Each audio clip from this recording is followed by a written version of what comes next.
On the same day that Jesus had risen from the dead, two of his followers were travelling to a village called Emmaus, which was about 7 miles from Jerusalem.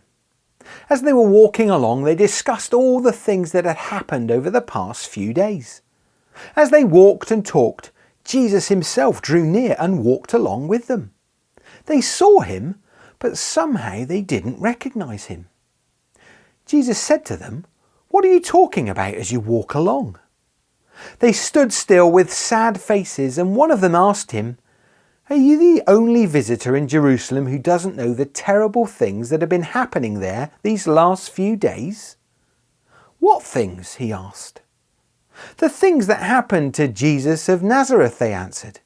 "This man was a prophet and was considered by God and by all the people to be powerful in everything he said and did. The chief priests and rulers handed him over to be sentenced to death, and he was crucified. And we had hoped that he would be the one that was going to set us free. And besides all that, this is now the 3rd day since it happened, and some of the women in our group went at dawn to the tomb and surprised us when they told us that they couldn't find his body. They came back saying that they'd seen a vision of angels who told them that Jesus was alive. Some of our group went to the tomb and found it exactly as the women had said." Then Jesus said to them, "How silly you are, how slow you are to believe everything that the prophets said." And Jesus went on to explain to them what was said about him in all the scriptures, beginning with the book of Moses and the writings of all the prophets. As they came near to Emmaus, Jesus continued to walk as if he was going further, but they asked him to stay with them, as the day was almost over and it was starting to get dark.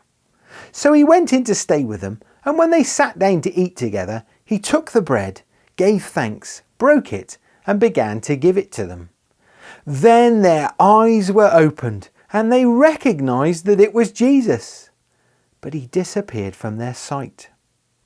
Then they asked each other, "Were our hearts not burning within us while he talked with us on the road and explained the scriptures to us?" They got up and rushed back to Jerusalem, where they found the 11 disciples and some of the followers of Jesus gathered together saying, "It is true, the Lord has risen, Jesus is alive."